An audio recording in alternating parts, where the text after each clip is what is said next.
Try this again. A lot of books don't have the binding still on them. This is one of the first things when people take a book home, they remove it because it gets in the way.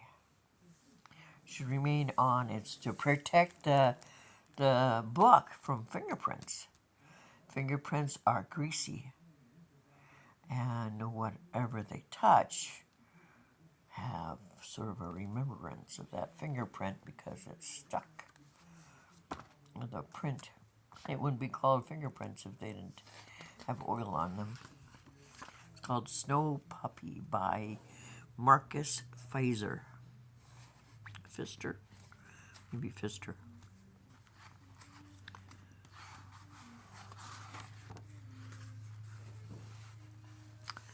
Rascal was bored. Sophie had gone to the city to shop with her parents, but Rascal had to stay home all by himself. It was just plain mean. Rascal plopped his chin on his paws.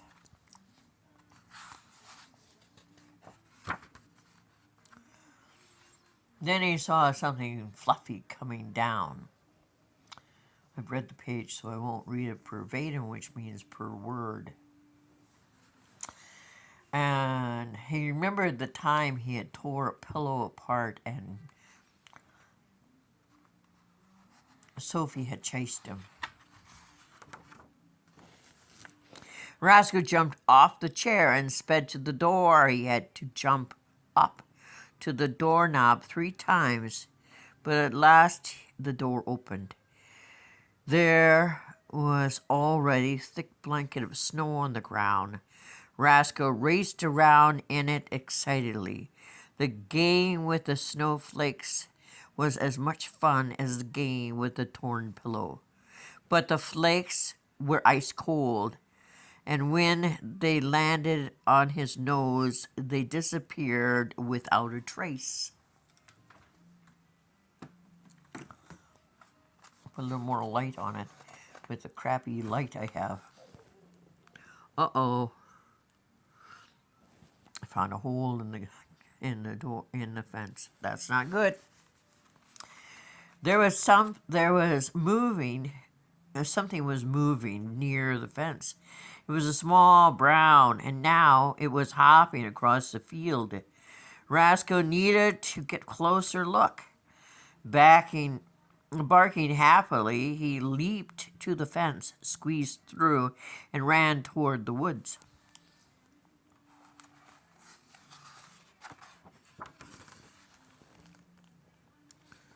New again, Rascal chased after the rabbit, farther and farther away from home, and suddenly the rabbit disappeared. It seemed as if it had swallowed up by the ground. No matter how hard he tried, Rascal couldn't find it. He didn't give up, though. After all, he had a good nose. He sniffed and he sniffed until finally his nose led him to the mysterious hole. The rabbit must be hiding inside.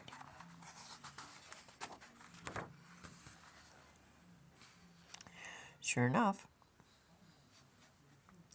Rascal pushed his nose into the hole deeper and deeper until his head got stuck. He kicked his legs to try to free himself.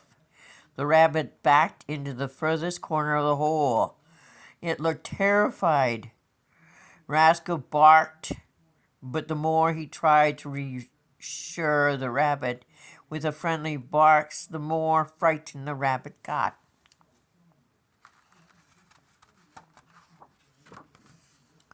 What a great story. Finally, Rascal got his head free. He shook the dirt and the snow from his furs. He wasn't so thrilled with the snow now. He was soaking wet, freezing cold, and he was hungry. He couldn't stop thinking about the food in his dish at home. But where was home? Rascal had no idea.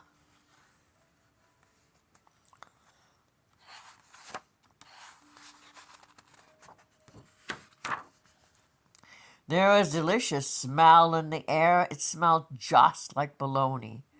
Roscoe followed the scent to a clearing. There he found a man sitting on a log eating a bologna sandwich. Roscoe cautiously approached. "Come here, little dog. Don't be afraid," said the man in a deep, friendly voice. "You look hungry." He tossed a piece of bologna to Roscoe, who swallowed it in one bite. Nothing worse than being lost.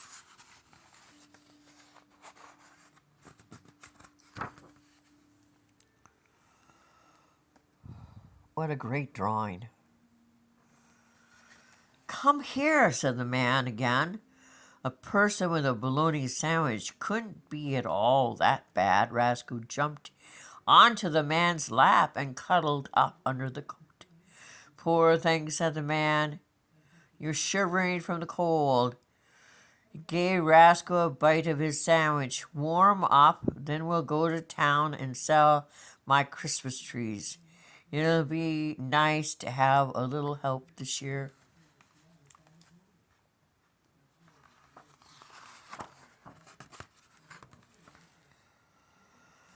The man wrapped Roscoe in a blanket and set the pup beside him.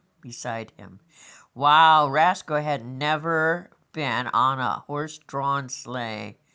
The mighty horse stomped the ground impatiently. "Giddy up, Martha!" And they were off. Martha snorted in the cold winter air. The heavy sleigh slid through the white countryside, clanking of Martha's bells and the rocking of the sleigh lulled Roscoe softly to sleep.